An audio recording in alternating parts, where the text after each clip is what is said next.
के publishing house में आप सभी का स्वागत है। आज मैं आप सभी से मॉड्यूल 2 संवैधानिक मूल्य और नागरिकता के बारे में चर्चा करने वाला हूं। हम लोग एम्प्लॉयबिलिटी स्किल्स पढ़ रहे हैं, जिसमें आज हम लोग 2.1 हमारा संविधान निर्देशक सिद्धांत के बारे में हम चर्चा करने वाले हैं। मुख्यतः इस पाठ में हम लोग 3 चीज़ों को जानेंगे। एक तो भारत के संविधान का परिचय, दूसरा संविधान के निर्देशक सिद्धांत क्या क्या हैं, तीसरा भारतीय नागरिकों के अधिकार और कर्तव्य के बारे में हम लोग यहाँ पर जानेंगे। तो संविधान क्या है, इसके बारे में हम थोड़े से चर्चा करते हैं। तो जैसा कि आप सभी जानते हैं कि हम चाहे घर बनाने की बात करें, या हम स्कूल की बात करें, या हम किसी खेल की बात करें, तो सबके अपने अपने नियम होते हैं और उन्हीं नियमों के अनुसार, चाहे वो घर बनाने की बात हो, चाहे स्कूल की बात हो, संचालन की बात हो, या खेल से संबंधित खेलने की बात हो, वो सारे नियमों को कहीं ना कहीं हमें अनुपालन करते हुए उन कार्यों को करना पड़ता है। और इस तरह के जो नियम बनाए गए होते हैं, उनको हम लोग कानून के रूप में जानते हैं या नियम के रूप में जानते हैं। उसी तरह से भारत का जो संविधान है वह एक नियमों का किताब की तरह है, और इसमें कुछ देश के नियम और कानून हैं। यह भारत के लोगों के अधिकारों और कर्तव्यों के बारे में बताता है। यह देश को अच्छे और सच्चे तरीके से चलाने में मदद करता है, जो हमारा संविधान है। तो जो संविधान है, ये संविधान आप मान के चलिए कि भारत का जो संविधान है ये दुनिया का सबसे बड़ा संविधान है, और सभी देश का अपना अपना एक संविधान होता है, और उन्हीं संविधानों के माध्यम से वो देश के नागरिकों का अपना अधिकार और उनके कर्तव्य जो है निर्धारित किए गए हैं, जिससे वो अपने अधिकार की बात करते हैं। हमारा देश का जो संविधान है, डॉक्टर भीमराव अंबेडकर के अध्यक्षता में इस संविधान का लेखन किया गया था। अगर हम लोग इसके पिरेमल की बात करें, तो भारत के संविधान में कुछ उद्देश्य और सिद्धांत को संक्षिप्त में बताया गया है, जिसमें मुख्यतः हम लोग बात करें तो संपूर्ण प्रभुत्व और संपन्न की बात की गई है, समाजवादी की बात की गई है, धर्मनिरपेक्ष की बात की गई है, डेमोक्रेटिक रिपब्लिक की बात की गई है। तो ये मुख्य जो है आप भारत के संविधान के प्रीएम्बल हैं, और इन्हीं प्रीएम्बल पर हम लोग को जो है अधिकार मिला हुआ है, और हम अधिकारों के माध्यम से हम अपनी बात कहते हैं।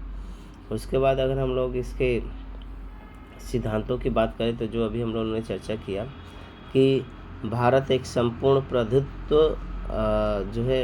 प्रभुत्व संपन्न देश है, और इसका मतलब यह है कि भारत अपने निर्णय खुद ले सकता है, और अन्य देश व आप कह सकते हैं कि भारत के नियम और निर्णयों के बारे में और न ही उन्हें प्रभावित करते हैं।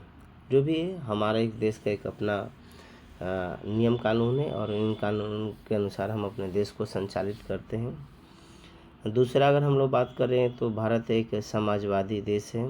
इसका मतलब होता है कि सरकार को सभी जाति, धर्म, जेंडर और आर्थिक जो स्थिति है के अनुसार आने वाले लोगों को संसाधन और अवसर में समानता जो है करनी चाहिए। ये इस तरीके की बातें हमारे संविधान में लिखी गई हैं। साथ ही भारत एक धर्मनिरपेक्ष देश है।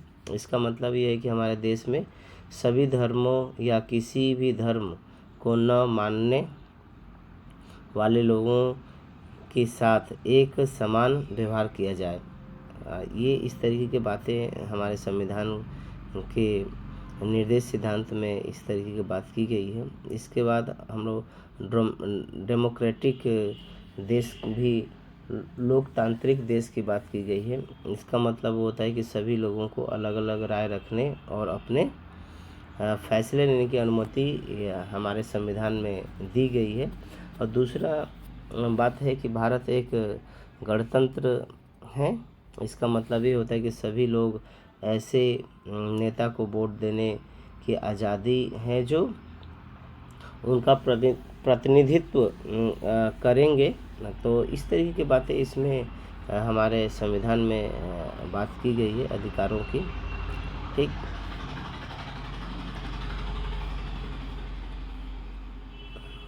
अब हम थोड़े से भारत के जो नागरिक हैं तो हमें अपने अधिकार और कर्तव्यों के बारे में हमें जानना चाहिए। तो उसमें मुख्य मुख्य बात है, एक तो समानता का अधिकार है। ठीक, अब समानता के अधिकार है तो जिसमें न हम धर्म के पर, न भाषा, न ही उम्र, जाति और जेंडर के अनुसार जो है हम किसी प्रकार की भेदभाव नहीं कर सकते हैं। ये समानता का इसमें अधिकार इस तरीके के, अगर हम भारत के नागरिक हैं तो ये हमें अधिकार दिया गया, ये हमारा राइट्स जो है निर्धारित किया गया है।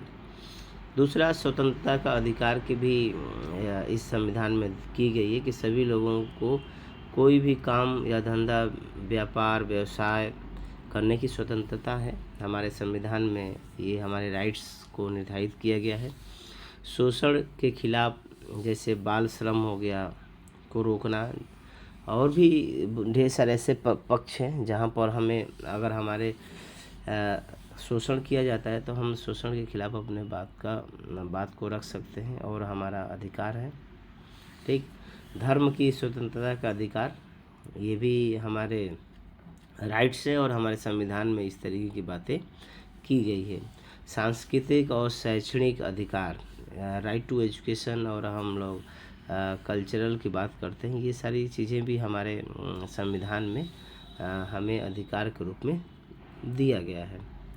उसके बाद संवैधानिक उपचार का अधिकार, अपने मौलिक अधिकारों की रक्षा के लिए कोई भी व्यक्ति सर्वोच्च न्यायालय में जा सकता है। ये हमें, अगर हमें व्यवहारिक तौर पर न्याय नहीं मिलता है तो हम लोग न्यायिक प्रक्रिया को अनुपालन करते हुए हम लोग जो निचली अदालत है या आपका सर्वोच्च न्यायालय है, हाई कोर्ट और सुप्रीम कोर्ट में हम अपने अधिकार के बारे में हम अपील कर सकते हैं। अब हमारे कुछ ड्यूटीज़ है, कर्तव्य है, उनको भी हमें जानना चाहिए। तो ड्यूटीज़ के बारे में हम लोग बात करें तो अपने और दूसरों की सुविधा और सुरक्षा के लिए हमें इसका पालन करना चाहिए, क्योंकि हम सिर्फ अपने बारे में सोचेंगे, दूसरे के बारे में नहीं सोचेंगे तो निश्चित तौर पर कहीं ना कहीं जो इसमें नियम कानून या बात कही गई उसकी वायलेंस होगा। तो स्वयं को भी ये देखना है, दूसरे को भी जो है सुरक्षित करके चलना है ताकि उससे किसी प्रकार की परेशानियाँ न हो। ठीक, तो ये ध्यान में हमें रखना चाहिए इस तरीके की चीज़ें। तो इस वीडियो में इतनी ही बातें थी। कुछ यहाँ पे चेकलिस्ट है, चेकलिस्ट के माध्यम से आप जो है अपने अधिकारों के बारे को आप चेक कर सकते हैं। जैसे कि यहाँ पे दिया हुआ है, इस में आप टिक लगाते हुए आप देख सकते हैं कि जो आपके क्या अधिकार है, उन अधिकार को जो है अनुपालन किया जा रहा है या नहीं किया जा रहा है। ठीक है, साथ ही अपने कर्तव्य को भी कहीं ना कहीं देखना होगा कि आपका इसमें कर्तव्य क्या बनता है। तो इस तरीके से आप यहाँ पर इस चेकलिस्ट के माध्यम से एक भारत के नागरिक होने के नाते आप अधिकारों और कर्तव्यों के बारे में आप बेहतर तरीके से जान सकते हैं। तो इस मॉड्यूल में हम लोगों ने भारत के जो नागरिक हैं उनके अधिकार और कर्तव्य कौन कौन से हैं उनके बारे में हम जाने, हमारा संविधान किन किन बातें और मूल्यों की बात करता है उसके बारे में हमने जाना। तो मैं आशा करता हूँ कि वीडियो आप सभी को अच्छा लगा होगा। बहुत बहुत धन्यवाद।